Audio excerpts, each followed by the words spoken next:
কয়েক হাজার বছর ধরে ভারতবর্ষে অনেক ব্রহ্মজ্ঞ ঋষি মহাঋষি আবির্ভূত হয়েছেন।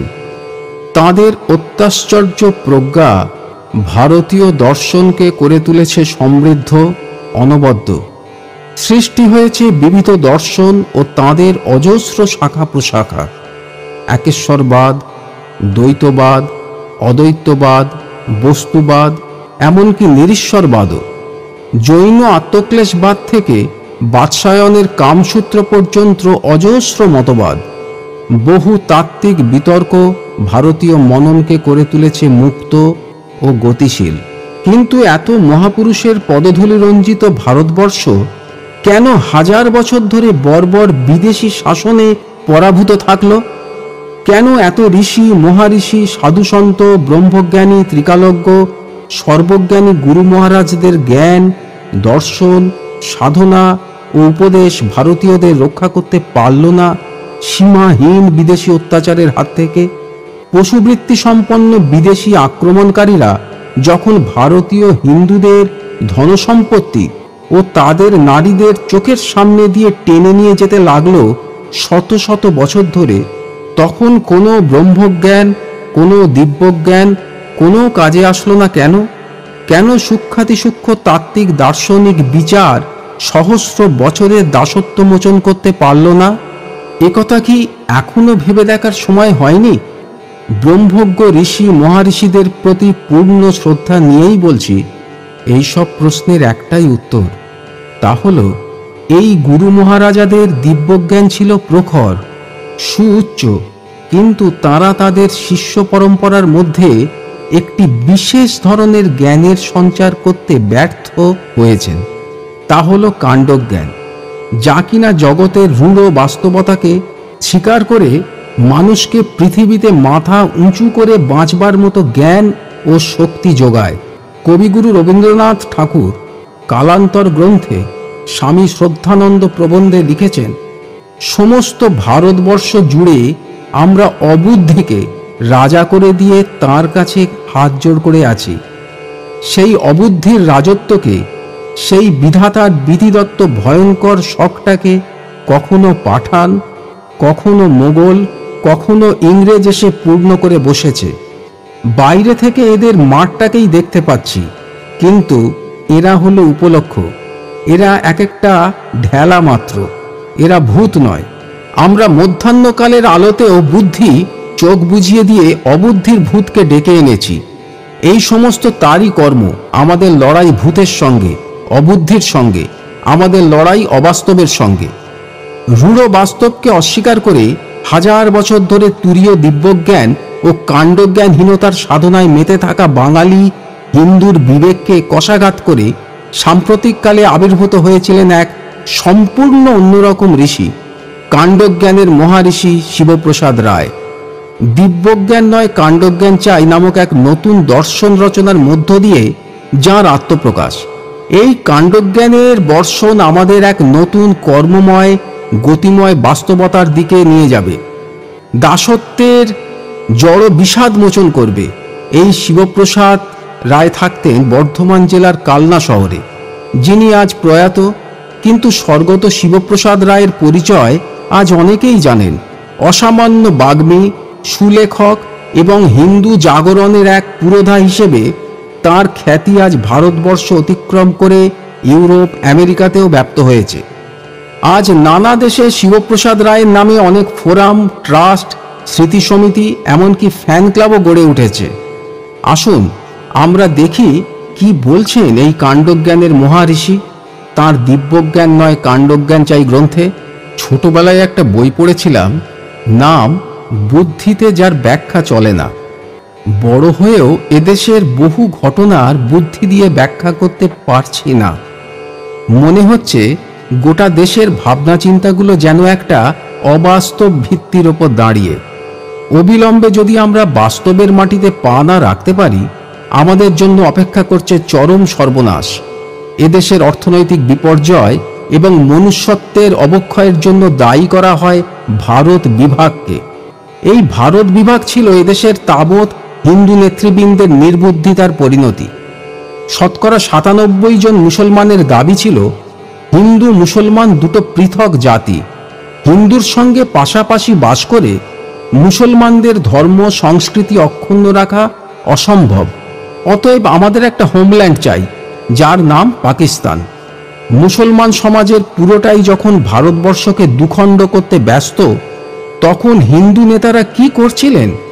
জনগণকে বোঝাচ্ছিলেন হিন্দু মুসলমান পৃথক জাতি নয়, এক জাতি, ভারতীয় জাতি। মুসলিম লীগ এবং মোহাম্মদ আলী জিন্নার দ্বিজাতি তত্ত্ব এবং পাকিস্তানের দাবি সম্পূর্ণ ভিত্তিহীন। মহাত্মা গান্ধী বললেন, ভারত দ্বিখণ্ডিত হলে তা আমার মৃতদেহের ওপর হবে। পণ্ডিত নেহেরু বললেন, Pakistan is a fantastic nonsense. Sardar Patel বললেন, ভারত বিভাগ এ তো একটা পরিহাস মাত্র, এমন কথা আমরা চিন্তাও করতে পারি না। রাজেন্দ্র প্রসাদ তার বিরাট গ্রন্থ ইন্ডিয়া ডিভাইডেড লিখে প্রমাণ করলেন, পাকিস্তান একটা অসম্ভব অবাস্তব ব্যাপার। বেশিরভাগ মুসলমান জাতীয়তাবাদী, আর তারা সবাই কংগ্রেসের মধ্যে। সুতরাং অদূরদর্শী এবং সাম্প্রদায়িক ভেদবুদ্ধি সম্পন্ন মানুষেরাই পাকিস্তানের কথা বলে আতঙ্ক ছড়াতে চাইছেন। এই সব নেতাদের লক্ষ লক্ষ অনুগামী কোটি কোটি মানুষকে এই মিথ্যে কথাটা বোঝালো। কিন্তু বাস্তবে কি ঘটেছিল? অসংখ্য প্রাণ, চোখের জল, নারীর সম্ভ্রম আর রক্তের বিনিময়ে পাকিস্তান রচিত হলো। হিন্দু এবং মুসলমান দুটো পৃথক জাত, এই সত্যকে স্বীকার করে ভারতকে দুভাগ করা হলো। 1.5 কোটি হিন্দুর সর্বস্ব কেড়ে নিয়ে তাড়ানো হলো পাকিস্তান থেকে। এখনো নিয়মিত তাড়ানো হচ্ছে এবং তাড়ানো হবে। এখন এদেশের জাতীয় নেতাদের এবং তাদের অনুগামীদের কি বলা হবে? ভণ্ড, মিথ্যাবাদী, আত্মপ্রবঞ্চক, অদূরদর্শী, ক্ষমতালোভী। প্রত্যেকটি বিশেষণ এদের কীর্তির উপযুক্ত, কিন্তু আমি তা বলবো না। এরা লোকান্তরিত, তাই এদের প্রতি শ্রদ্ধা নিয়েই বলবো, এরা ছিলেন দিব্যজ্ঞান সম্পন্ন কিন্তু কাণ্ডজ্ঞানহীন। এদের কোনো আচরণই বুদ্ধি দিয়ে ব্যাখ্যা করা যায় না। স্বাধীনতা আন্দোলনে হিন্দু তার জীবন উৎসর্গ করেছে স্বর্গীয় প্রেরণায়, মুসলমান তার স্ট্র্যাটেজি তৈরি করেছে ভারতে মুসলিম রাজত্ব প্রতিষ্ঠার কামনায়। পূর্ব বাংলা পাকিস্তান হল মুসলমানদের সংখ্যা বেশি বলে। ফাঁসির মঞ্চে প্রাণদানের সংখ্যা পূর্ববঙ্গেই সর্বাধিক, কিন্তু আত্মদানের তালিকায় পূর্ববঙ্গে কেন গোটা বঙ্গেও একজন মুসলমান নেই। স্বাধীনতা আন্দোলনে বিশ্বাসঘাতকতা করে ইংরেজের সহযোগিতা করে মুসলমানরা পুরস্কার পেল পাকিস্তান, বাংলাদেশ। আর ফাঁসিতে গুলিতে প্রাণ দিয়ে পূর্ববঙ্গের হিন্দুরা হলো বাস্তুচ্যুত শরণার্থী, রিফিউজি। মাতৃভূমি থেকে তাদের পালিয়ে আসতে হলো ভারতে। যারা আসামে আশ্রয় নিল তাদের পরিচয় হলো বিদেশি, বহিরাগত। যারা বাংলাদেশে রয়ে গেল তারা হয়ে গেল জিম্মি, মালায়ুন, কাফের। আর যারা ত্রিপুরায় গেল তারা সংবাদপত্রের ভাষায় হলো অনুপজাতি। কি করুণ পরিণতি!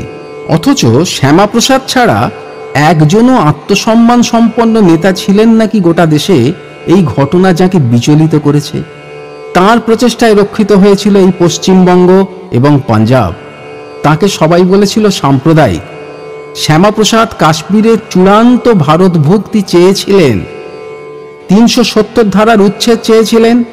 তিনি মধ্যপথে সিজ ফায়ার না করে যুদ্ধ চালিয়ে পুরো কাশ্মীর উদ্ধার করতে চেয়েছিলেন, তাই তাকে হত্যা করা হলো।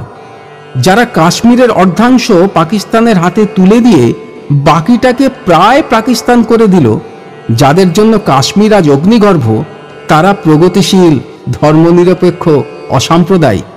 যারা 370 ধারার উচ্ছেদ করে কাশ্মীর সমস্যার সত্যিকারের সমাধান চায়, তাদের সাম্প্রদায়িক বলার মতো কাণ্ডজ্ঞানহীন নেতারা আজও দেশের নেতৃত্বে।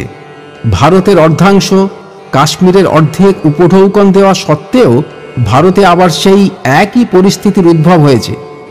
কাশ্মীর সবটাই চলে যেতে পারে, প্রকৃতপক্ষে কাশ্মীর আজ নিয়ন্ত্রণের বাইরে। কাশ্মীর চালাচ্ছে পাকিস্তান এবং তাদের বিভিন্ন উগ্রপন্থী সংস্থা। ভারত আবার খণ্ডিত হতে পারে। বিদেশি অর্থে পুষ্ট হয়ে অধিকাংশ মুসলমান সেই উদ্দেশ্যে কাজ করে চলেছে। রাজনৈতিক দলগুলির নির্বিচার তোষণে তারা ক্রমশই বেপরোয়া হয়ে উঠেছে। বেআইনিভাবে সরকারি জমি দখল করে পার্ক সার্কাসে অসংখ্য বাড়ি করেছে, রাজাবাজারে গড়ে তুলেছে মসজিদ, 86তে প্রজাতন্ত্র বয়কট করেছে। দিল্লির ইমাম বলেছে, আমরা এদেশের আইন কানুন মানি না, বাবরি মসজিদ না পেলে আবার হোমল্যান্ডের আওয়াজ তুলব, পার্লামেন্টে আগুন লাগিয়ে দেব। উত্তেজনাপূর্ণ বক্তৃতা দিয়ে দাঙ্গা বাঁধাচ্ছে মিরাটে, আলিগড়ে, দিল্লিতে, বরোদায়। এই অবস্থাটা বুঝে যারা কিছু বলতে যাচ্ছে তাদেরই বলা হচ্ছে সাম্প্রদায়িক। এই দিব্যজ্ঞান সম্পন্ন নেতাদের অর্ধেক ভারতবর্ষ হারিয়েও খাণ্ডজ্ঞান ফেরেনি। হিন্দু মুসলমানের ভিত্তিতে ভারত ভাগ হলো, কিন্তু এদেশের নেতাদের একজাতি তত্ত্বের মিথ্যে নেশাটা কাটল না। পাকিস্তান হিন্দু শূন্য, বাংলাদেশ প্রায় হিন্দু শূন্য, কিন্তু লোক বিনিময়ের মতো একটা বাস্তব সমাধান হাতের কাছে পেয়েও তা ব্যবহার করা হলো না। তাই যে মুসলমানরা হিন্দুর সঙ্গে থাকলে ধর্ম বিপন্ন হবে বলে পাকিস্তানের পক্ষে ভোট দিয়েছিল, তারা ভারতেই রয়ে গেল, তাদের কিছু হারাতে হলো না। ভারতের একজন মুসলমানেরও কিন্তু এজন্য কষ্ট হয় না, কোনো দিন একটা মৌখিক প্রতিবাদও করে না। বাংলাদেশ তাদের ফিরিয়ে নিতে চাইছে, তারা ভয়ে ফিরতে চাইছে না, কারণ ইসলামিক রাষ্ট্র মানে কি তারা জানে। ভারতে সেই শতকরা 97 জন পাকপন্থী রয়ে গেছে, ধর্ম সংস্কৃতি অক্ষুণ্ণ রেখেই। এরা মুজিব মারা গেলে খুশি হয়, ভুট্টোর ফাঁসি হলে বাস পোড়ায়, সিনেমা হল পোড়ায়, ক্রিকেট হকিতে পাকিস্তান জিতলে রেডিওতে মালা দেয়, রাজাবাজারে পার্ক সার্কাসে ব্যান্ড বাজিয়ে মিছিল বার করে, ফুটবলে মোহামেডান স্পোর্টিং জিতলে আল্লাহ আকবর ধ্বনি দেয়। এইসব আচরণের একটাই অর্থ, এদের অধিকাংশেরই আনুগত্য দেশের বাইরে। লখনৌয়ের মুসলমানরা ইরাক কিংবা ইরানের সমর্থক, বাড়িতে বাড়িতে খোমেনি আর সাদ্দাম হোসেনের ছবি। ওখানে প্রায়ই যে শিয়া সুন্নির প্রাণঘাতী সংঘর্ষ হয়, তা আসলে ইরাকপন্থী এবং ইরানপন্থী মুসলমানদের সংঘর্ষ। এখন যদি কোনো ব্যক্তি প্রশ্ন তোলেন, ভারতবর্ষে ভারতপন্থী মুসলমান কই, সঙ্গে সঙ্গে বহু মানুষ সেই ব্যক্তিকে বলেন সাম্প্রদায়িক। কেন বলেন? এরা দিব্যজ্ঞান সম্পন্ন এবং কাণ্ডজ্ঞানহীন বলে। এদেশের অধিকাংশ রাজনৈতিক দল 3টি মৌলিক বিষয়ে ঐক্যমত পোষণ করে: গণতন্ত্র, সমাজতন্ত্র এবং ধর্ম নিরপেক্ষতা। এই 3টি আদর্শই নির্ভরশীল গরিষ্ঠ হিন্দু জনসংখ্যার ওপর। ভারতীয় উপমহাদেশের যেখানে হিন্দুর সংখ্যা কম হয়ে গেছে, সেখানেই এগুলো অদৃশ্য হয়ে গেছে। আফগানিস্তান, পাকিস্তান, বাংলাদেশে এসব কথা বলার লোক আর নেই। আফগানিস্তানের নাম একদিন গান্ধার ছিল, দেশটা হিন্দুদের ছিল, ভারতের অংশ ছিল, এই কথাটাই অনেকের মনে নেই। কাশ্মীরে 1 টাকা কেজি চাল খাইয়ে, 2 টাকা কেজি চিনি খাইয়ে এবং MA, ডাক্তারি, ইঞ্জিনিয়ারিং পর্যন্ত বিনা পয়সায় পড়িয়েও সেখানে মার্ক্সবাদী সমাজতন্ত্র, গান্ধীবাদী সমাজতন্ত্র সবই অচল। সেখানে ভারতের রাষ্ট্রপতি চেষ্টা করলেও 1 ইঞ্চি জমি কিনতে পারবেন না। 1946 সালের দাঙ্গায় পশ্চিম পাঞ্জাবের 1020 হিন্দু মুসলমানদের হাত থেকে প্রাণ বাঁচানোর তাগিদে পালিয়ে এসেছিল কাশ্মীরে। তাদের সংখ্যা এখন 75,000। তাদের আজ পর্যন্ত নাগরিকত্ব দেওয়া হয়নি, তারা কাশ্মীরে অবাঞ্ছিত।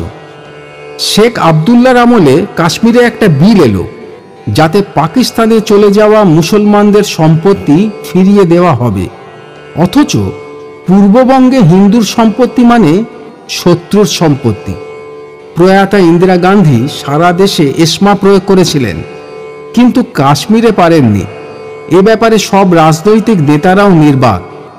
দেশদ্রোহিতার অপরাধে যাকে 11 বছর জেলে রাখতে হয়েছিল এবং যার হাতে শ্যামাপ্রসাদের খুনের রক্ত লেগে আছে, সেই শেখ আবদুল্লাহকে মুখ্যমন্ত্রী করতে হয়।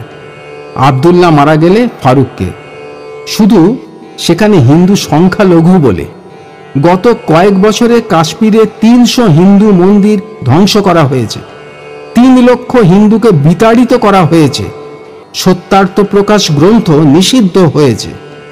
দেশের অধিকাংশ নেতা এই ঘটনা জানেন, কিন্তু তারা সকলেই দিব্যজ্ঞান সম্পন্ন, তাই প্রতিবাদ করার মতো কাণ্ডজ্ঞান তাদের হয়নি। রাষ্ট্রসংঘ একটি সমীক্ষায় হিসেব কষে দেখিয়েছে, মুসলমানদের অনিয়ন্ত্রিত জন্মহার এবং বিপুল অনুপ্রবেশ কয়েক দশকের মধ্যেই ভারতে হিন্দুদের সংখ্যা লঘু করে দেবে।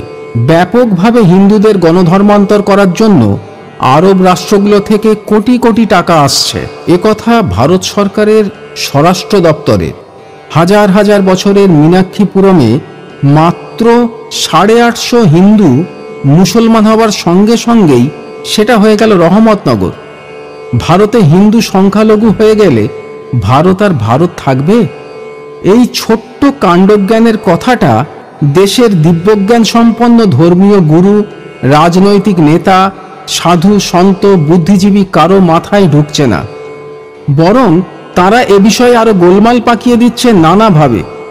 রামকৃষ্ণ মিশনের একটি সম্মেলন হয়েছিল বেলুড়ে 1981 সালে। 3 দিন ধরে আলোচনা হলো কি করে সব ধর্মের মধ্যে সমন্বয় করা যায়। এই দায়িত্বটা যেন শুধু হিন্দুদেরই। শিলংয়ে খ্রিস্টানদের হাতে মিশনের সন্ন্যাসী মার খেলেন, সে কথা আলোচনা হলো না। চেরাপুঞ্জির রামকৃষ্ণ মিশনে জলের পাইপ কেটে দিল, কতভাবে অত্যাচার করল সে কথা কেউ বললেন না। অন্য ধর্মের হাতে মার খাওয়া আর সর্বধর্ম সমন্বয়ের চেষ্টা করা, এটা এদেশের অনেক ধর্মীয় প্রতিষ্ঠানের একমাত্র কাজ। বর্ধমান বিশ্ববিদ্যালয়ের প্রাক্তন উপাচার্য বর্ধমান শহর থেকে টেরেসাকে 1 লক্ষ টাকা তুলে দিলেন। শুধু উপাচার্য নন, মন্ত্রীরা এবং বহু বিশিষ্ট হিন্দু লক্ষ লক্ষ টাকা মহিলাকে সংগ্রহ করে দিলেন। মা করুণাময়ী জগজ্জননী বলে কি নাচানাচিই না হচ্ছে। এই টাকা দিয়ে ইনি এদেশের হাজার হাজার হিন্দুকে খ্রিস্টান তৈরি করবেন। এই কাজে সাফল্য দেখানোর জন্যই খ্রিস্টান রাষ্ট্রগুলো তাকে নোবেল পুরস্কার দিল। উত্তর পূর্বাঞ্চলে আজ যাবতীয় সমস্যার উৎস এই ধর্মান্তরিত খ্রিস্টানরা।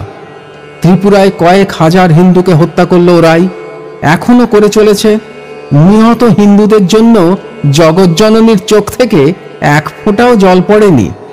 কলেজ স্ট্রিটের এক ছোট্ট ব্যবসায়ী বিবাহের জন্য একটি অনাথিনী মেয়ে চেয়েছিল জননীর কাছে। জবাব এলো, খ্রিস্টান ধর্ম গ্রহণ করলে তবেই মেয়ে পাওয়া যেতে পারে। এই হচ্ছে মাদারের আসল পরিচয়, খ্রিস্টান সাম্রাজ্যবাদের এজেন্ট। খ্রিস্টান না হলে তিনি কারো স্থায়ী সেবা করেন না। বাংলাদেশ টেরেসাকে প্রবেশের অনুমতিই দিল না। আর এই হিন্দু সমাজ, গরু যেমন গরুর মাংস গাড়িতে করে নির্বিকার চিত্তে বয়ে নিয়ে যায়, কোনো প্রতিক্রিয়া হয় না, পরমানন্দে জাবর কাটে, এরাও তেমনি চৈতন্যহীন একটা জাত। ভালো মন্দ বিচার করার, শত্রু মিত্র চেনার ক্ষমতাও আর তাদের নেই। হিন্দুদের সম্পূর্ণতা, শ্রেষ্ঠত্ব সম্পর্কে কোনো ধারণাই নেই। পৃথিবীতে কেউ সর্বধর্ম সমন্বয়ের কথা বলে না, শুধু হিন্দুরা বলে। কিন্তু একথা বলতে গেলেও যে আগে হিন্দু ভূমির দরকার, হিন্দু জনসংখ্যার দরকার, এই কাণ্ডজ্ঞানটুকুও এদের নেই। বাস্তবতা বর্জিত দিব্যভাব, তুরীয় ভাব দাঁড়িয়ে গেছে ভণ্ডামি, মিথ্যাচারে আর আত্মপ্রবঞ্চনায়। এই দীর্ঘস্থায়ী ভাবের ঘরে লুকোচুরি গোটা হিন্দু জাতটাকে মেরুদণ্ডহীন, আত্মরক্ষায় অসমর্থ করে দিয়েছে। তাই অতীতে, বর্তমানে শুধু দেখি হিন্দু মার খায়, কাঁদে, পালায়, ধর্মান্তরিত হয়। একটা জাতের যদি আত্মরক্ষার শক্তিই না থাকে, তার উচ্চ দর্শন, সহস্র মহাপুরুষ থেকেই বা কি লাভ? এই রকম দুর্বল জাতকে কেউ শ্রদ্ধা করে না, করুণা করে। এখন হিন্দুদের কেউ করুণাও করে না, শিকার বলে মনে করে। সব শিকারের লক্ষ্য এখন হিন্দু সমাজ। সেবা আর প্রলোভনের টোপ হাতে নিয়ে হাজার হাজার শিকারী হিন্দুদের শিকার করতে আসছে। খ্রিস্টান রাষ্ট্র, মুসলিম রাষ্ট্রগুলি থেকে টাকা, কর্মী ভারতে আসে কোন সাহসে? কারণ তারা জেনে গেছে এখানে কোনো ঝুঁকি নেই। হিন্দু বাগাড়ম্বর বিলাসী, শিথিল, ক্রয়যোগ্য, উদাসীন, আত্মরক্ষায় অসমর্থ, নিজেকে মনে করে উদার, সর্বজ্ঞ। এমন আত্মনাশী জাত বিশ্বের আর কোথায় পাবে? অতএব স্বীকার করো, আরব রাষ্ট্রের টাকা আসছে ভারতে। খ্রিস্টান মিশনারিরা শুধু ঘুরে বেড়ায় হিন্দু পাড়ায়, তাই এখন এদেশের ধর্মীয় গুরু, রাজনৈতিক নেতা এবং জনগণকে রূঢ় বাস্তবের মুখোমুখি দাঁড়াতে হবে।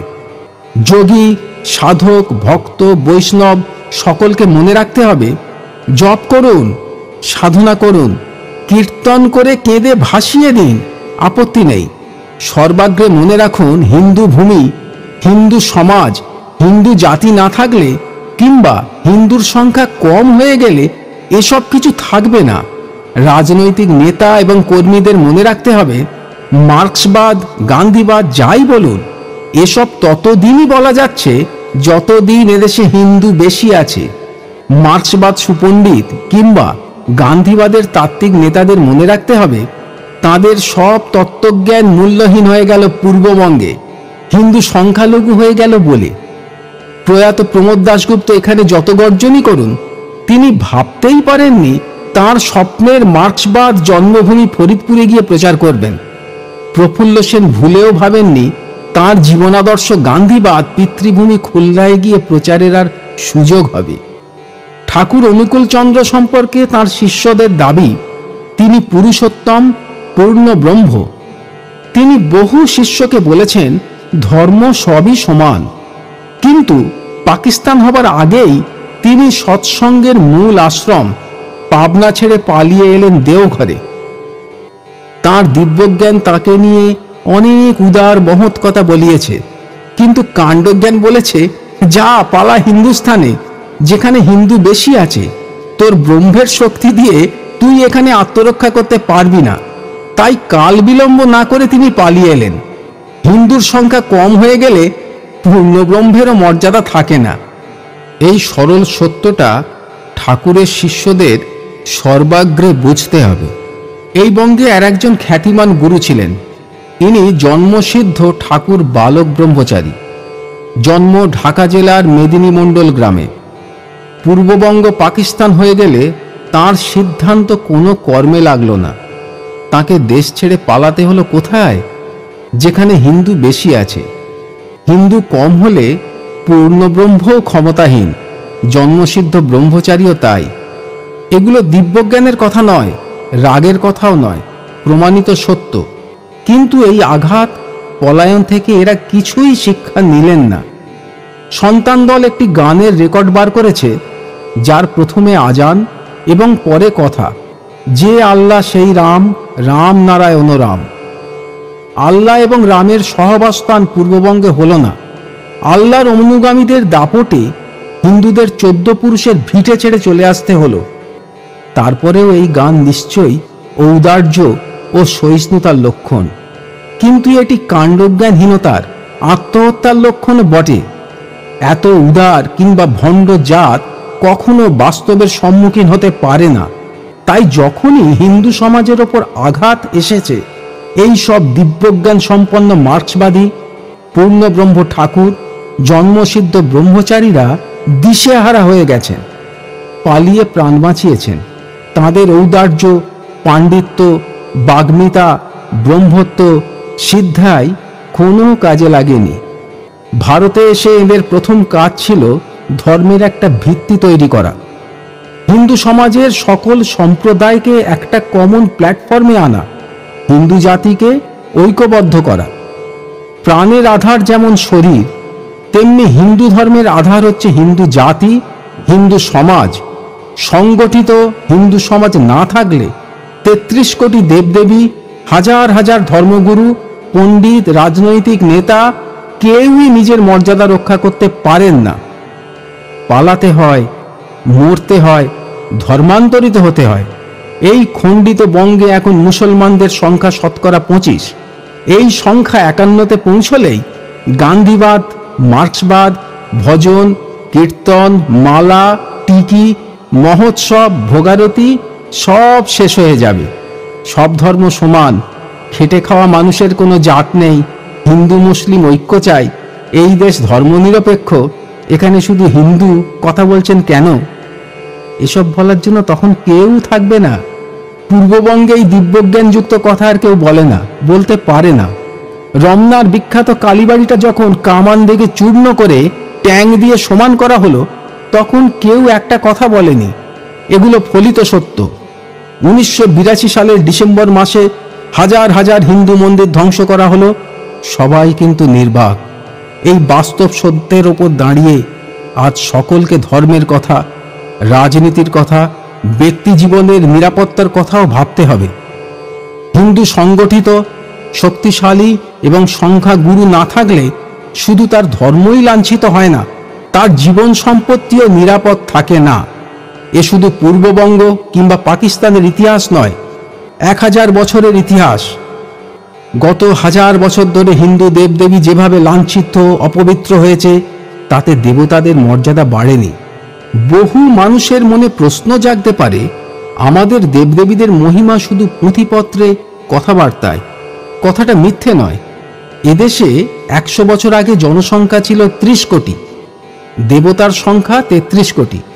অর্থাৎ একটা দেবতা একজন মানুষের কল্যাণ করলেও আমরা 3 কোটি দেবতাকে বিদেশে কল্যাণের জন্য রপ্তানি করতে পারতাম। তাহলে এদেশে এত রোগ, শোক, দারিদ্র্য, অশিক্ষা, ভণ্ডামি, দুর্নীতি, স্বার্থপরতা কেন? এদেশে মঠ মন্দিরের সংখ্যা 34 লক্ষ, সাধু, সন্ন্যাসী, মহন্ত, পণ্ডিত, পূজারীর সংখ্যা 58 লক্ষ। এদের দায়িত্ব হিন্দু সমাজকে অভয় দেওয়া, সাহস যোগানো। অথচ আশ্চর্যের ব্যাপার, এরাই ভীত, সন্ত্রস্ত, সংকুচিত মাত্র কয়েক হাজার দেশি বিদেশি মৌলভী আর পাদ্রীদের সামনে। কেন? কোথাও নিশ্চয় ফাঁকি আছে। আসলে জাত হিসেবে আমরা অত্যন্ত স্বার্থপর। ফাঁকিটা সেখানেই। সাধু, সন্ন্যাসী, ব্যবসায়ী, রাজনীতিবিদ, পণ্ডিত, পুরোহিত যাই হন না কেন, বেশিরভাগ হিন্দুর জীবন আত্মকেন্দ্রিক। ব্যক্তি এবং পরিবারকে কেন্দ্র করেই তার সব চিন্তা ও কর্ম সীমাবদ্ধ। জীবনী শক্তির সবটুকু এতেই ব্যয়িত। মানুষের ওপর তার বিশ্বাস নেই। সোজাসুজি ঈশ্বর, গুরু, জ্যোতিষীর ওপর নির্ভরশীল। হিন্দুর জীবনচর্যায় রাষ্ট্র নেই, সমাজ নেই, দেশ নেই। এটাই বৃহৎ ফাঁকি। এই ফাঁকি সমগ্র হিন্দু সমাজকে স্ববিরোধী, আত্মবিশ্বাস শূন্য করে দিয়েছে। হিন্দু সমাজকে ঐক্যবদ্ধ করার কাজকে তারা সংকীর্ণ কাজ মনে করে। অথচ তাদের জীবন কাটে ইউনিয়ন রাজনীতিতে, গ্রুপিং করে, ছোট ছোট প্রতিষ্ঠান, ক্লাব, জাতপাত, দলাদলি, ভেদবুদ্ধি, ঈর্ষা আর পরচর্চার পূর্ণ উত্তেজনায়। পাড়ায় বন্ধু নেই, প্রতিবেশীদের সঙ্গে মামলা চলছে, নিজের বাবাকে খেতে দেয় না, সাঁই বাবার ভজনা করছে, গর্ভধারিণী মা ভিক্ষে করছে, আর ছেলে তারাপীঠ ঠনঠনিয়া কাঁপিয়ে দিচ্ছে মা মা চিৎকার করে। এরাই রাজনীতিতে হিন্দু মুসলিম ঐক্যের আওয়াজ তুলছে, দুনিয়ার শ্রমিককে এক করার কথা বলছে। হীন, প্রবৃত্তিপরায়ণ, স্বার্থপর হিন্দু ভগবানকে পর্যন্ত নির্বোধ ভাবতে শুরু করেছে। তাই সকলকে বঞ্চিত করে জপে, কীর্তনে, পুজোয় ঈশ্বরকে সন্তুষ্ট করতে চাইছে। স্ববিরোধী মানুষের দিব্যজ্ঞান থাকে, কাণ্ডজ্ঞান থাকে না। ভণ্ডামি করে তাদের বেঁচে থাকতে হয়। স্ববিরোধী জাতের পায়ের তলায় মাটি থাকে না। আমাদের ধর্ম, রাজনীতি সবকিছু একটা অবাস্তব ভিত্তির ওপর দাঁড়িয়ে। তাই হিন্দুদের ইতিহাসের বেশিরভাগ অংশটাই দাঁড়িয়ে মার খাওয়ার ইতিহাস। গৌরাঙ্গদেব বলে গেলেন, 16 নাম 32 অক্ষর এ যুগের মহামন্ত্র। আমরা পাগলের মতো নাম গানে মেতে গেলাম। তিনি বললেন, সংঘ শক্তি কলৌ যুগে, কলিযুগে সংঘবদ্ধ শক্তি ছাড়া বাঁচা যাবে না। সে কথাটা ভুলেই গেলাম। আমাদের একটা দেবতা নেই যার হাতে অস্ত্র নেই, অথচ যে কোনো হিন্দু বাড়িতে দেখা যাবে এক দঙ্গল ঠাকুর দেবতা আছেন, একগাছা লাঠি নেই। বিবেকানন্দ প্রতিষ্ঠিত রামকৃষ্ণ মিশনের সন্ন্যাসীদের কাছে দরিদ্ররা সারা বছর উপেক্ষিত। শুধু বন্যায় দুর্যোগে দরিদ্ররা নারায়ণ হয়, ভালো কথা, কিন্তু বিবেকানন্দ যে বলে গেলেন সমাজকে সংগঠিত করা দরকার। আগামী 50 বছর তোদের আরাধ্য দেবী হোক ভারত জননী, অর্থাৎ রাষ্ট্র সাধনা। সে কথা সযত্নে বাদ দিলাম। মূল গাছটায় জল না দিয়ে আমরা শুধু ডালপালার সেবা যত্ন করে চলেছি। ফলে গাছটা শুকিয়ে যাচ্ছে, আমাদের অস্তিত্বই বিপন্ন হয়ে যাচ্ছে। জাত বাঁচলে, রাষ্ট্র বাঁচলে আমরা সবাই বাঁচব। সকল চিন্তাশীল মানুষের ভাবনা চিন্তাগুলো এই পটভূমিতে দাঁড়িয়ে করতে হবে। ভারতবর্ষে তাই এখন সবচেয়ে প্রয়োজনীয় ইতিহাসসম্মত বুদ্ধিগ্রাহ্য কাণ্ডজ্ঞানযুক্ত কাজ হচ্ছে হিন্দুদের ঐক্যবদ্ধ করা, অস্পৃশ্যতা, জাতিভেদ, প্রাদেশিকতা থেকে মুক্ত করে হিন্দুদের একটা বিশাল শক্তিতে পরিণত করা। রাজনীতি যাদের ব্যবসা, তাদের জন্য এটা দরকার। হিন্দু সমাজ না থাকলে তাদের ব্যবসা অচল হয়ে যাবে। কোনো অসাম্প্রদায়িক দলও মুসলমান এলাকায় প্রার্থী দাঁড় করাতে সাহস পায় না। মুসলমানদের মধ্যে যারা দেশপ্রেমিক উদারপন্থী আছেন, তাদের জন্য হিন্দু সমাজের সংগঠিত থাকা দরকার। MC চাগলার মতো শ্রেষ্ঠ ব্যক্তির মুসলমান সমাজে কোনো স্থান ছিল না। ইরানে কিংবা পাকিস্তান থাকলে তাকে কোতল করা হতো। হিন্দু সমাজ তাকে সম্মান দিয়েছে, স্বীকৃতি দিয়েছে। সঙ্গীত সম্রাজ্ঞী নূরজাহানকে হিন্দুরা শ্রদ্ধায়, ভালোবাসায় আপন করে নিল। অথচ সুর আমার কাছে প্রার্থনা, সঙ্গীত আমার কাছে ঈশ্বর বলায় পাকিস্তানে দাবি উঠল নূরজাহানকে নতুন করে মুসলমান হতে হবে। দাউদ হায়দার নামে একজন বাংলাদেশি কবি মোহাম্মদের সমালোচনা করায় তার প্রাণদণ্ডের দাবি উঠেছিল। তাকে পালিয়ে এসে আত্মরক্ষা করতে হয় ভারতে। ভারত মুসলিম রাষ্ট্র হলে তার মৃত্যু অবধারিত ছিল। হিন্দু সংখ্যাগরিষ্ঠ রাজ্যে যে কোনো সময় মুসলমান মুখ্যমন্ত্রী হতে পারে, যেমন বিহারে আব্দুল গফুর, মহারাষ্ট্রে আন্তুলে, রাজস্থানে বরকতুল্লাহ, আসামে আনোয়ারা তৈমুর।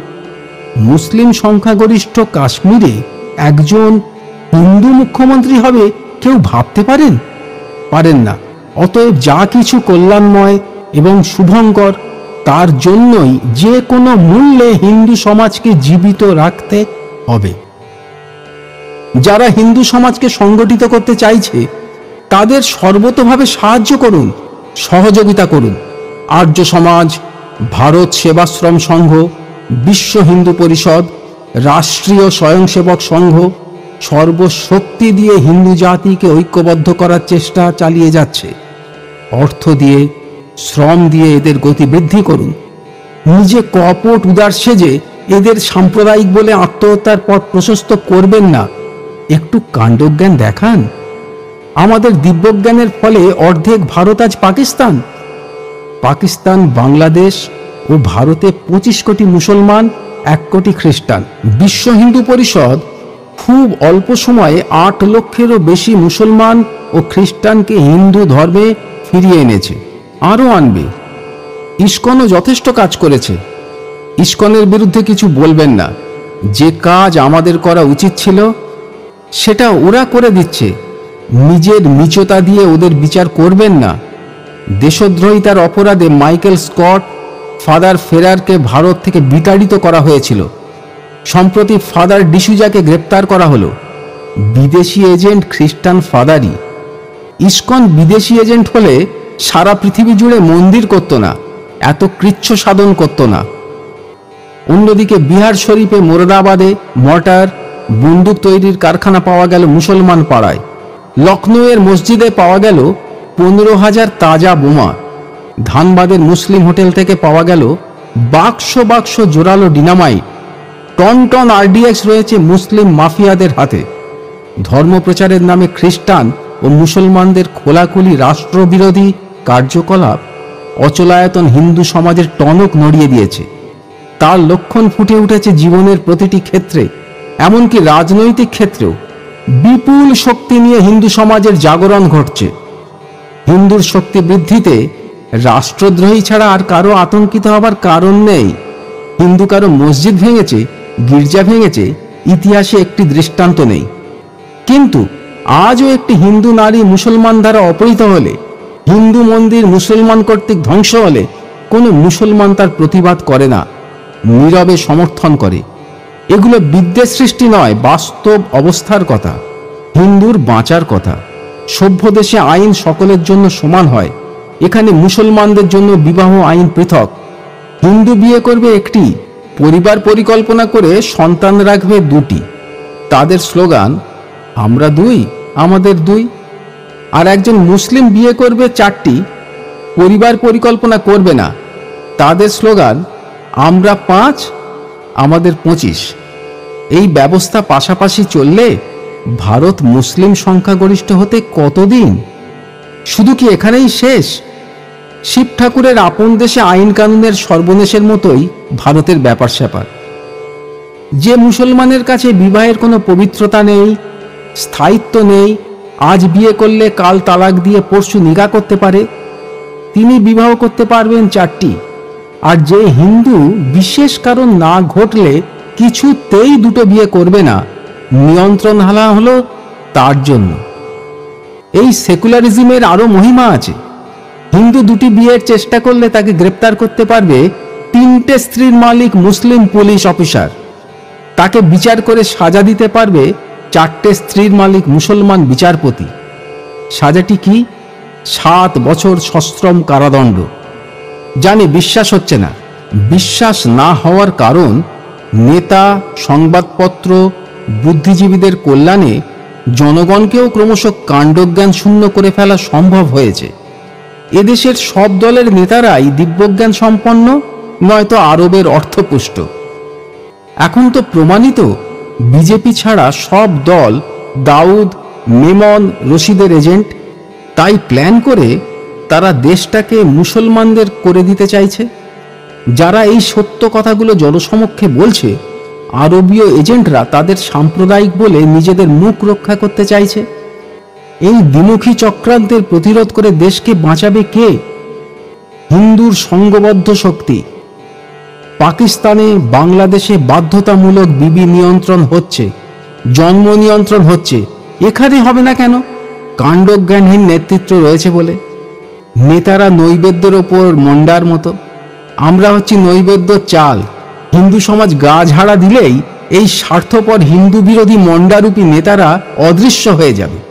পরিবার পরিকল্পনা সকলের জন্য বাধ্যতামূলক করার এবং হিন্দু কোড বিল তুলে দেওয়ার জন্য রাজনৈতিক দলগুলোকে চাপ দিন। নেতারা হিন্দুর সেন্টিমেন্টের কোনো পরোয়াই করে না। তারা জানে হিন্দুরা অসংগঠিত, আত্মবিস্মৃত। হিন্দুদের অপমান করে, স্বার্থক্ষুণ্ণ করে বহাল তবিয়তে নেতাগিরি করা যায়। তাই শুধু মুসলমানদের তুষ্ট করে, তোষণ করে হিন্দু কোড বিল চালু রাখে। গো হত্যার পক্ষে কথা বলে শাহবানু মামলার রায় পাল্টে দেয়। রামের মন্দির ভেঙে বাবরের তৈরি মসজিদ বিলুপ্ত হলে সবাই বৎসহারা গাভীর মতো হয়ে যায়, হিন্দুর ওপর প্রতিহিংসা পরায়ণ হয়ে ওঠে। রামচন্দ্রকে কাল্পনিক বলে উড়িয়ে দিয়ে ঐতিহাসিক চরিত্র বলে বাবরকে বেশি মর্যাদা দেবার চেষ্টা করে। এরাই বাংলাদেশ থেকে হিন্দু শরণার্থী আত্মরক্ষা করার জন্য ভারতে এলে পুশব্যাক করে বাংলাদেশে ঢুকিয়ে দেয়, ভারতে থাকতে দেয় না। বিদেশি অনুপ্রবেশকারী মুসলমান হলে একটি কথাও বলে না। বাংলাদেশ থেকে 1 কোটি অনুপ্রবেশকারী মুসলমান পশ্চিমবঙ্গে এসেছে, একথা বলছে ঢাকার সাংবাদিক এবং বুদ্ধিজীবীরা। মেটিয়াবুরুজ, পার্ক সার্কাস, মুর্শিদাবাদে কাতারে কাতারে ঢুকেছে। শুধু কলকাতায় 4 লক্ষ বিদেশি মুসলমানদের হিসেব আছে সরকারের খাতায়। ধর্মতলায় ব্যাগ বিক্রেতাদের কিংবা হাওড়ার সাবয়ের আশেপাশে তাকালেই এদের দেখা যায়। প্রত্যেকটি রাজনৈতিক দল এদের প্রশ্রয়দাতা। সিপিএম রেশন কার্ড করে দিচ্ছে, তো কংগ্রেস ভোটার লিস্টে নাম তুলে দিচ্ছে। শুধু লক্ষ্য সামনের নির্বাচন। কলকাতার হকার উচ্ছেদ করতে গিয়ে জ্যোতি বসু সব হিন্দু হকারদের তুলে দিলেন। বাংলাদেশ থেকে আসা বিহারি মুসলমানদের তুলতে পারলেন না। তাদের পেছনে এসে দাঁড়ালেন মিয়া কলিমুদ্দিন। তখন ডেপুটি স্পিকার, এখন খাদ্যমন্ত্রী, মুসলিম কনফারেন্সের সভাপতি। প্রত্যেকটি মিটিংয়ে বলেন, আমি আগে মুসলমান, পরে ভারতীয়। এই কথার প্রতিবাদ করতে পারে কোনো দলে এমন একজন নেতা নেই। সুতরাং আজ গভীরভাবে ভাবতে হবে, কাদের হাতে আমাদের সমাজের ভবিষ্যৎ তুলে দিয়েছি।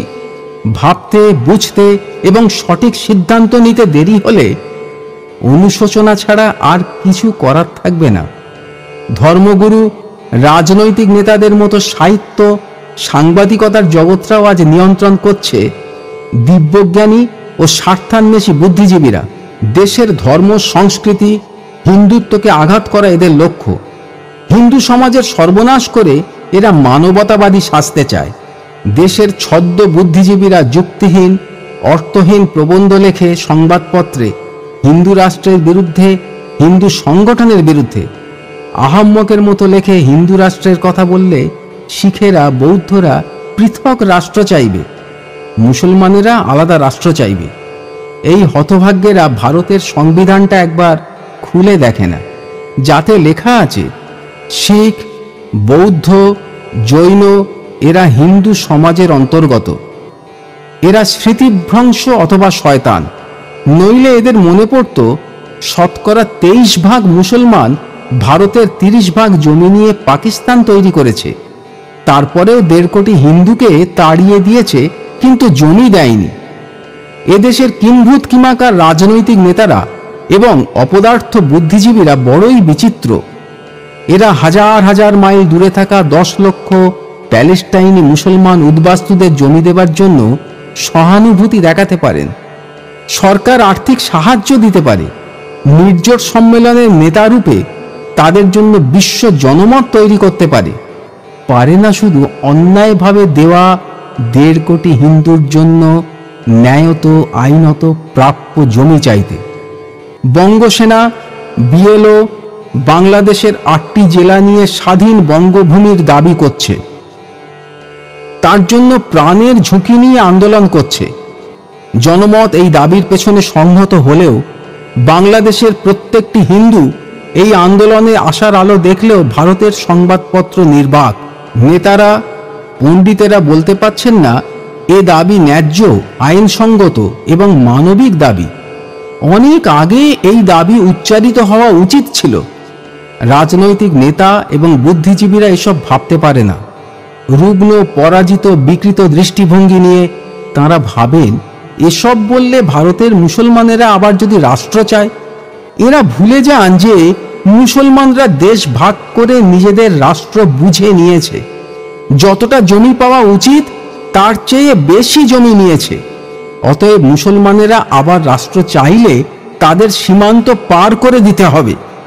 এটাই হচ্ছে যুক্তি এবং ইতিহাসের শিক্ষা। কাণ্ডজ্ঞানহীন পণ্ডিত বুদ্ধিজীবীরা এ শিক্ষা নেয় না। তারা গোটা দেশকে বিভ্রান্ত করে, সর্বনাশকে আড়াল করতে চায়, হিন্দু বিরোধিতায় উৎসাহ প্রদান করে। কোরআন না পড়ে, ইসলামকে না জেনে অকারণে তার প্রশংসা করে। কোরআনে ঠিক কি আছে তা নিয়ে কোনো বিদগ্ধ লেখক কোনো দিন আলোচনা করেন না। কেন করেন না? এরা সকলেই দিব্যজ্ঞান সম্পন্ন এবং কাণ্ডজ্ঞানহীন বলে। আনন্দবাজার আজকাল অকারণে গরু খাওয়ার পক্ষে ওকালতি করে, বিপক্ষে চিঠি লিখলে ছাপে না। গল্পে, উপন্যাসে, প্রবন্ধে হিন্দুদের ছোট করে দেখানো লেখক বুদ্ধিজীবীদের ফ্যাশন। প্রগতিশীল হবার তীব্র ইচ্ছা এদের বুদ্ধিকে বিকৃত করে দিয়েছে। এরা জানে ইসলামে গরু কাটার কোনো বাধ্যতা নেই। কোরআনের জন্মভূমিতে গরুই নেই, অথচ এটা গোপালের দেশ। গরুর প্রতি মানুষের প্রচণ্ড শ্রদ্ধা। গরু কাটলে শতকরা 85 জন মানুষের প্রাণে লাগে। মহাত্মা গান্ধী বলেছিলেন, স্বাধীনতা প্রাপ্তির চেয়ে গো হত্যা বন্ধের প্রশ্নকে আমি বেশি জরুরি মনে করি। নেতাজি ঐক্যের জন্য আজাদ হিন্দ ফৌজে গরু খাওয়া নিষিদ্ধ করেছিলেন। আজাদ হিন্দ ফৌজের ডাক্তার কর্নেল চ্যাটার্জি তাঁর লেখা বইয়ে একথার উল্লেখ করেছেন। সংবিধানে গো হত্যা বন্ধের নির্দেশ আছে। সুপ্রিম কোর্টের ফুল বেঞ্চ গো হত্যা নিষেধের পক্ষে রায় দিয়েছে। কলকাতা হাইকোর্ট গো হত্যা বন্ধের রায় দিয়েছে। বিনোবা ভাবে গো হত্যা বন্ধ করার জন্য অনশন করে নিজের প্রাণটাই দিয়ে দিলেন। তবু গো হত্যা বন্ধ হলো না। পবিত্র সংবিধান, মহামান্য সুপ্রিম কোর্ট, হাইকোর্ট, অধিকাংশ মানুষের শ্রদ্ধা কেন্দ্র সব কিছুকেই অপমানিত করে পার পাওয়া যায়, কারণ হিন্দু সমাজ অসংগঠিত। মুসলমানরা সংগঠিত, তাই তাদের অন্যায় ইচ্ছাকেও সমর্থন করতে হয়। সহস্র যুক্তি থাকলেও এদেশের কোনো লেখক শুয়োর খাবার জন্য কলম ধরতে পারে না। যাত্রায়, নাটকে, সিনেমায় সর্বত্র হিন্দু শ্রদ্ধা কেন্দ্রগুলোকে লাঞ্ছিত করা হয়। হিন্দু মুসলমানের মিলন দেখাতে হিন্দুর মেয়েকে মুসলমানে নিয়ে যাবেই। সিনেমায় নায়ক নায়িকা বিপদে পড়লে শুধু আশ্রয় পায় মসজিদে কিংবা গির্জায়। হিন্দু ব্রাহ্মণ পণ্ডিত সন্ন্যাসীদের দেখানো হচ্ছে খল চরিত্র রূপে। তাদের কমণ্ডলে মদ, ঝুলিতে গাঁজা, তারা চোরাচালানদার বদমাইশ, আর ফাদার এবং মৌলভীরা স্নেহ ক্ষমার প্রতিমূর্তি। শুধু তাই নয়, অধিকাংশ সিনেমায় মুসলমান এবং খ্রিস্টান চরিত্রের মুখে ডায়ালগ থাকে তাদের ধর্মের সপক্ষে। বিভিন্ন ঘটনার মধ্য দিয়ে দেখানো হয় আল্লাহর মহিমা, যিশুর মাহাত্ম্য। যে কোনো মুসলিম চরিত্র নাটকের প্রয়োজনে মারা গেলে ভেসে আসবে করুণ আজানের সুর, পর্দায় ফুটে উঠবে মক্কার কাবা, লক্ষ লক্ষ মুসলমান সেখানে নামাজ পড়ছে। আরও আশ্চর্যের ব্যাপার, জার্মান নাট্যকার ব্রেক্টের নাটক বঙ্গানুবাদ করতে গিয়ে তার মধ্যে ক্লাউনের মতো আমদানি করা হচ্ছে ব্রহ্মা বিষ্ণু শিবকে। তাদের মুখে বসানো হচ্ছে শালীনতা বর্জিত ভাষা। সফোক্লিসের নাটক বাংলা করতে গিয়ে, ইবসেনের নাটক চিত্রায়িত করতে গিয়ে দেশের শ্রেষ্ঠ পরিচালক অকারণে আঘাত করেছেন শুধুমাত্র হিন্দু সংস্কারকে। গীতিকার শিল্পীরা কৃষ্ণকে নিয়ে, গৌরাঙ্গদেবকে নিয়ে কুরুচিপূর্ণ গান রচনা করছে, গাইছে, রেকর্ড বেরুচ্ছে। বিচিত্র এদেশের হিন্দু ধর্মাচরণকারীরা, এসবে তাদের কোনো কষ্ট হয় না। কোনো ভক্তের প্রাণে এসব লাগে না। ভিখারির বৈরাগ্য, নপুংসকের ব্রহ্মচর্য, শক্তিহীনের ভক্তি এই রকমই হয়। চ্যাংড়া নাট্যকার, ফক্কর সাংবাদিকরাও তাদের পরোয়া করে না। এদেশের সাংবাদিক কুল হিন্দু মুসলিম ঐক্যের প্রয়োজনে কোথাও দাঙ্গা হলে লেখে দুই সম্প্রদায়ের সংঘর্ষ, দাঙ্গা যাতে না ছড়ায় এই বৃহত্তর স্বার্থে সত্য গোপন করা হয়। ভালো কথা, কিন্তু হিন্দুদের দুটি সম্প্রদায় একটা কিছু হলে বিরাট হেডলাইন আসে, হরিজনদের প্রতি বর্ণ হিন্দুদের নারকীয় অত্যাচার। কেন এমন লেখা হয়? কারণ অধিকাংশ সাংবাদিক হিন্দুত্ব বিরোধী, দিব্যজ্ঞান সম্পন্ন এবং কাণ্ডজ্ঞানহীন। তারা চায় না হিন্দু সমাজ ঐক্যবদ্ধ হোক, শক্তিশালী হোক। মালদহের সাম্প্রদায়িক দাঙ্গার সংবাদে লেখা হলো, ঘোষেদের সঙ্গে মুসলমানদের দাঙ্গা। ঘোষরা যেন হিন্দু নয়, হিন্দুর সংহতি নষ্টকারী এইসব প্রাণীগুলো আসামের ঘটনা সব জেনেও স্পষ্ট করে বলতে পারলেন না আসাম আন্দোলনের প্রকৃত চরিত্রটি কী ছিল। বিভিন্ন ঘটনা, আন্দোলন বহির্ভূত বিষয় নিয়ে সাতকাহন পাঁচালি গিয়ে প্রমাণ করতে চাইলেন এবারেও আগের মতো বাঙালি বিতাড়ন আন্দোলন। এর আগেও এই সাংবাদিকরা শুধু বিভ্রান্তি সৃষ্টি করেছেন। বাঙালি বাঙালি করে এরা অস্থির হয়ে যান। কিন্তু আসাম থেকে কোনোদিন বাঙালি মুসলমান বিতাড়িত হয়নি কেন? বাঙালি মানে কি শুধু হিন্দু বাঙালি? পূর্ব বাংলার তো সবাই বাঙালি। দফায় দফায় যারা বিতাড়িত হয় তারা শুধু হিন্দু কেন? এই সোজা কথার জবাব এদের কাছে নেই।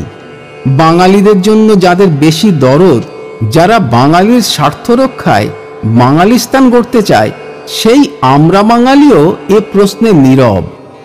বাংলাদেশের নির্যাতিত হিন্দুদের জন্য এরা কোনোদিন একটা কথা বলে না। এবারও এরা সব সময় চেয়েছেন আসামের আন্দোলনকে লঘু করে দেখাতে। এত দীর্ঘস্থায়ী ও শক্তিশালী আন্দোলন ভারতের ইতিহাসে কখনো হয়নি। সারা দেশের উর্দু পত্রিকাগুলোর আর্তনাদ শুনলেই বোঝা যাবে এই আন্দোলনের লক্ষ্য। আন্দোলনের মূল লক্ষ্য বাংলাদেশ থেকে আগত অনুপ্রবেশকারী মুসলমানদের বিতাড়ন। হিন্দুদের বিতাড়ন নয়। হিন্দু পৃথিবীর যেখান থেকেই আসুক, এখানে সে বিদেশি নয়, অনুপ্রবেশকারী নয়, এমনকি শরণার্থীও নয়। এ দেশ তাদের মাতৃভূমি।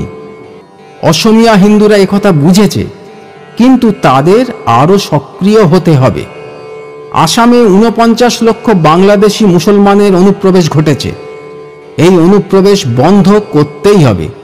না পারলে আসামের রাজনৈতিক ভারসাম্য নষ্ট হয়ে যাবে। আসাম হবে আরেকটা পাঞ্জাব কিংবা কাশ্মীর। আসামের তরুণেরা এ ব্যাপারে সচেতন, সতর্ক হচ্ছে, উপযুক্ত ব্যবস্থা নিচ্ছে, এটাই আশার কথা। কিন্তু হিতেশ্বর সাইকিয়া, প্রফুল্ল মোহান্তি সরকার সবটাই উল্টে দিচ্ছে। পাঞ্জাব আজ অগ্নিগর্ভ। সেখানে তৈরি হয়েছে শিখ মুসলিম শরীয়ত সমিতি। এর পিছনে আছে পাকিস্তান এবং এখানকার মুসলমানদের একটি অংশ। হিন্দু সমাজের অবিচ্ছেদ্য অংশরূপে শিখেরা কখনোই এত নিষ্ঠুর নৃশংস হতে পারে না। 300 বছরের শিখ ইতিহাসে এরকম নজিরও নেই। নির্মম হিন্দু হত্যায় তাই ফুটে উঠেছে পরিচিত ইসলামিক বর্বরতা। এই বাস্তব অবস্থার ভয়ঙ্করত্ব এবং সমস্যা সমাধানের কথা কেউ বলতে পারছে না। ঔদার্য নিয়ে, দিব্যজ্ঞান নিয়ে মিথ্যার চোরাবালিতে দাঁড়িয়ে নিজের মৃত্যু প্রত্যক্ষ করছে হিন্দু সমাজ। বিশ্বের সর্বাপেক্ষা নিরীহ, উদার, পরমত সহিষ্ণু মনুষ্য গোষ্ঠী, যারা শুধু সর্বমানবে নয়, পশু পক্ষী কীট পতঙ্গ প্রতিটি ধূলিকণায় ঈশ্বরকে কল্পনা করেছে। মানবতার সর্বোচ্চ প্রকাশ ঘটেছে যাদের ধর্ম দর্শনে সেই হিরণময় ঐতিহ্যের ধারক হিন্দু সমাজ আজ বিপন্ন। তথ্য প্রমাণ যুক্তির আলোয় এই কঠিন সত্য নগ্নভাবে প্রকটিত। যত দূর সম্ভব ঐক্যবদ্ধ সংগঠিত করে হিন্দুত্বকে বাঁচানো আজকের হিন্দুদের একটা চ্যালেঞ্জ। যে যাই বলুক, ভারতবর্ষের জাতীয় জীবনের মূল ধারা মানে হিন্দু ধারা। হরিদ্বার থেকে কলকাতা পর্যন্ত পৌঁছতে গিয়ে গঙ্গায় অনেক নদী এবং নর্দমার অনুপ্রবেশ ঘটেছে। তাতে গঙ্গার স্বকীয়তা, পবিত্রতা নষ্ট হয়নি। গঙ্গা গঙ্গাই রয়ে গেছে। হিন্দুও তাই। শক্তির অভাব আমাদের নেই। আছে আত্মিক শক্তি এবং সংখ্যা শক্তি, শুধু নেই আত্মবিশ্বাস এবং সংগঠন শক্তি। ফলে হিন্দু সমাজের অবস্থা অনেকটা উট পাখির মতো। উট পাখি দৌড়তে পারে ঘন্টায় 40 থেকে 45 মাইল, লাথি মেরে ছিটকে ফেলে দিতে পারে একটা তাজা ঘোড়াকে। পায়ে তার এত জোর। আত্মবিশ্বাস না থাকার ফলে বিপদ দেখলে প্রত্যেকটি উট পাখি কি করে? চোখ দুটো বন্ধ করে ঠোঁটটা বালিতে গুঁজে দেয়, ভাবে বিপদ এড়িয়ে গেলাম। তখন তাকে ছিঁড়ে ছিঁড়ে খায় ঘেয় কুকুর আর রুগ্ন শেয়ালের দল, যারা তার একটা পদাঘাতের যোগ্য নয়। এ অবস্থা চলতে পারে না, সহ্যের অতীত। হিন্দু সমাজ সংগঠিত হচ্ছে, জাগ্রত হচ্ছে, হতেই হবে। কারণ লক্ষ লক্ষ বছরের ঐতিহ্য সম্পন্ন পৃথিবীর সবচেয়ে সৎ, শুভ্র এবং পবিত্র জীবন দর্শনের উজ্জ্বল উত্তরসূরি হিন্দু জাতির ভবিষ্যৎ আমরা কিছু কাণ্ডজ্ঞানহীন রাজনীতিক, বালখিল্য বুদ্ধিজীবী অথবা ভণ্ড ধার্মিকদের হাতে ছেড়ে দিয়ে চুপ করে বসে থাকতে পারি না। কারণ এটা হিন্দু জাতির অস্তিত্ব রক্ষার প্রশ্ন। যদি না পারি, 25 বছর পরেই কিছু স্পেসিমেন মনুষ্য আমরা চিড়িয়াখানায় দেখতে পাব। বাধ্যতামূলক ধর্মান্তরিত অহিন্দু পিতারা তাদের বালক পুত্রদের হাত ধরে বলবে, এই দেখ, অতীতে এই দেশে এক ধরনের প্রাণী ছিল। এরা সংখ্যায় ছিল প্রচুর, শক্তিও ছিল যথেষ্ট। এদের নাম ছিল হিন্দু। এদের বেদ ছিল, বেদান্ত ছিল, গীতা উপনিষদ ছিল, মার্ক্সবাদ গান্ধীবাদ ছিল, কিন্তু বাস্তব বুদ্ধি ছিল না। তাদের ব্রহ্মজ্ঞান ছিল, দিব্যজ্ঞান ছিল, শুধু কাণ্ডজ্ঞান ছিল না। তাই তারা পৃথিবী থেকে হারিয়ে গেছে। 2-4টি প্রাণী মাত্র এখন দেখা যায়, তাই দ্রষ্টব্য বস্তু বলে চিড়িয়াখানায় রাখা হয়েছে। মারা গেলে এখান থেকে নিয়ে গিয়ে আরক মাখিয়ে জাদুঘরে রেখে দেওয়া হবে। কিছু তথ্য। দীর্ঘদিনের কলঙ্ক কালিমা বাবরি মসজিদ হিন্দুরা ধূলিসাৎ করে দিয়েছে। বিশাল হিন্দু সমাজে আত্মবিশ্বাস এসেছে। দুর্নীতি দূষিত রাজনৈতিক ক্ষেত্রে ভারতীয় জনতা পার্টির অভ্যুত্থান জাতীয় জীবনে স্বস্তি এনে দিয়েছে। আর্য সমাজ, ভারত সেবাশ্রম সংঘ, বিশ্ব হিন্দু পরিষদের চেষ্টায় এ পর্যন্ত 50 লাখ মুসলমান এবং 5 লাখ খ্রিস্টান হিন্দু সমাজে ফিরে এসেছে। মিরাটের ইমাম সৈয়দ মেহবুব আলী, মাদ্রাজের ইমাম শেখ আমির মোহাম্মদের মতো শতাধিক পণ্ডিত হিন্দু ধর্মের প্রচার করে বেড়াচ্ছেন। খ্রিস্টান ধর্মের প্রচারক অ্যান্ডারসন মাউরি, হিপসন রায় উত্তর পূর্বাঞ্চলে হিন্দু ধর্ম সংস্কৃতির প্রচারে ব্যস্ত রয়েছেন। প্রত্যেকটি রাজনৈতিক দল দাউদ ইব্রাহিম, রশিদ খানের এজেন্ট প্রমাণিত হয়ে যাওয়ায় তারা সবাই এক হয়ে হিন্দু সমাজ এবং ভারতীয় জনতা পার্টির বিরুদ্ধে যুদ্ধ ঘোষণা করেছে। আসমুদ্র হিমাচল ভারতবর্ষের নগরে বন্দরে গ্রামে গঞ্জে হিন্দু সংগঠন এখন ঠিক দাবানলের মতোই ছড়িয়ে যাচ্ছে। ঘুমন্ত সিংহ হাই তুলছে, আড়মোড়া ভাঙছে। রাষ্ট্রদ্রোহীরা চিন্তিত হয়ে উঠেছে। হিন্দুর জাগরণের আর দেরি নেই। রতন পালের লেখা একটি কবিতা, ধর্ম। হিন্দু ধর্ম সহনশীল, ততোধিক সহনশীল হিন্দু জাতি। তা বলে কোনোভাবেই হিন্দুদের হিজড়ে ভাবার কারণ নেই। প্রয়োজনে আমরা সবল, যতটা কঠিন এই মাটি। তাই মোল্লার পাতে তামাক খাওয়া কতিপয় হিন্দু যদি ভেবে থাকে হিন্দুদের আরাধ্য দেবদেবী নিয়ে দিনের পর দিন জঘন্য নোংরামি করে যাবে, ভুল। সবটাই মারাত্মক রকমের ভুল। তা সে যত বড় কবিই হোক, অথবা সাহিত্যিক, অথবা চিত্রকর, অথবা নোংরা রাজনীতির নোংরা নেতা, রেহাই নেই, নিস্তার নেই। হিন্দুরা এখন পড়ে ফেলেছে কোরআন, হাদিস, বাইবেল। বুঝতে পেরে যাচ্ছে তার মর্মার্থ, চিনতে পেরে যাচ্ছে ধর্মের আবরণে মোড়া বিধর্মীদের কি ভয়ঙ্কর রূপ। সাবধান অধার্মিক, সাবধান, ধর্মযুদ্ধ আগত প্রায়। আমার আছে কৃষ্ণ সত্য ধর্ম, তোমার সেনানী মিথ্যে। সামনেই কুরুক্ষেত্র। জারজ শিল্পী, কবি, সাহিত্যিক, বুদ্ধিজীবী সাবধান, পালিয়ে বাঁচার পথ নেই যেন। ইতিহাস বলে ধর্মযুদ্ধে পরাজিত অধার্মিকের সব ক্ষেত্রে ধার্মিকেরাই বপন করে সত্য ধর্ম বৃক্ষ।